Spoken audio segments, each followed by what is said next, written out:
Okay, so this idea came a few months back. I had been wanting to do a film based off of my favorite album slash song, Master of Puppets. And I basically sat on the idea because I wasn't sure exactly how to execute it at the time. And when I came back to this idea, I was originally supposed to do a whole thing with every song on the album, but then I streamlined it and only used select few, with Master of Puppets, the song being the main one. It's originally supposed to be Battery was the fun party part, where this person meets a person who sells him drugs. Puppets is where he takes it and got addicted. The thing that should not be would have been the horror his mind creates during the drug trip. Sanitarium is his fear of where he'll end up from this. Disposable was supposed to be like using a certain verse to make it like the drugs talking to him.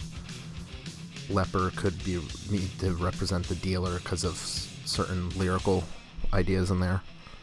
Orion, another drug trip sort of thing, and Damage Inc. is setting himself free from the addiction. From that, I kept the opening of Battery, my cut down version of Master of Puppets, Damage Inc., and then Orion for the credit sequence. It was fascinating because like months ago I didn't know how exactly I would do it, and then I kind of came back to it and figured out how like streamline it, do it like this, use just this song and that one and blah blah blah. And I decided it would be no words, just the music carrying it, the music telling the story. So right here is where I obviously just took whatever this drug is, unspecified. Don't know what it is, it's just some drug I took, and, you know, I put an effect on it to make it like, oh, he's high.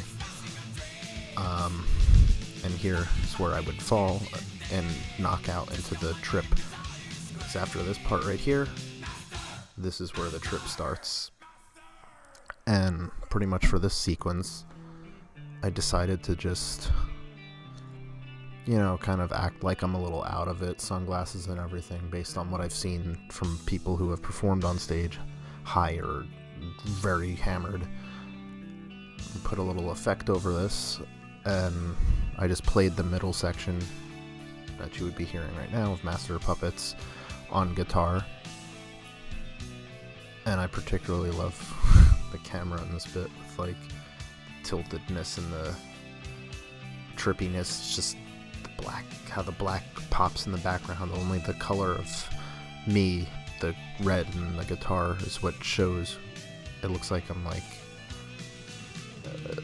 you know, just in a black void, which I guess is kind of fitting to some degree. Took whatever drug, unnamed drug or drug that doesn't exist in this. It's like a pit. He's in a pit, and this is right before he realizes it, because in the upcoming scene in the street here, where he sees the demon, if you want to call it a demon, it's like a trip gone bad, right? He's playing his guitar in this trip, but he was like happy-ish, and now he sees this demon, which was originally supposed to be played by Tim, who you saw at the start, who dealed me the drugs, but a last-minute change became I wanted to incorporate the original album artwork that wasn't used, where the hands puppeteering the graves and from the sky were a female's hands. So I asked my good friend to step in and wear this outfit for me, which I'm grateful that she agreed to do that. And right here is where I get shoved. Doesn't look like I was shoved hard. I was off balance and I was shoved hard enough that I fell. And just like that, the song jolts to an end very sharply as I wake up and realize, oh, what did I do? And Damage Inc. plays, which I thought was fitting because there's this eerie calmness to it, and it's funny because Cliff Burton based that off of Bach's Come Sweet Death, except in this, I'm not the one dying in it. It's just someone who, to put it in simple terms, the story is someone who meets someone who gives him some drug. This man takes this drug, has a trip, goes on a trip. It was good, then it turned ugly and bad, and he wakes up horrified by what he saw, and he changes his mind and decides to throw the bottle away here, which I threw a rock. I did not throw a bottle into the ocean, and decides to leave that, I guess, lifestyle behind, decides not to do that, and it ends very ambiguously on where this person goes next in their life and what they do next.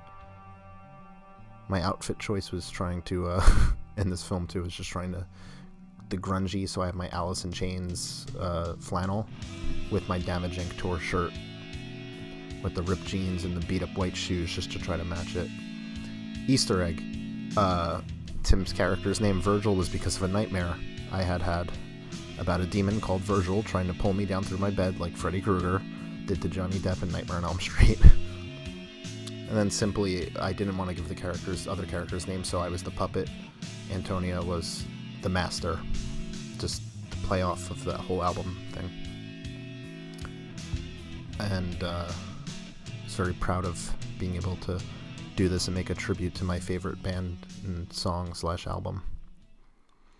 And here, in the outtakes, other than a couple funny things, I will highlight some stuff that was going on here. This was where we filmed the guitar sequence, some photos. Night mode was on the iPhone camera, so that's why they look kind of weird, but I kind of like it. Makes it look old and cool.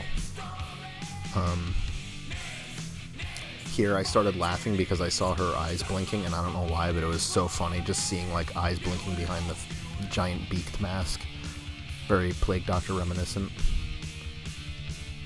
Here is because I didn't know what the scene was going to look like. The hair was getting caught under the mask, and I was afraid of it not looking.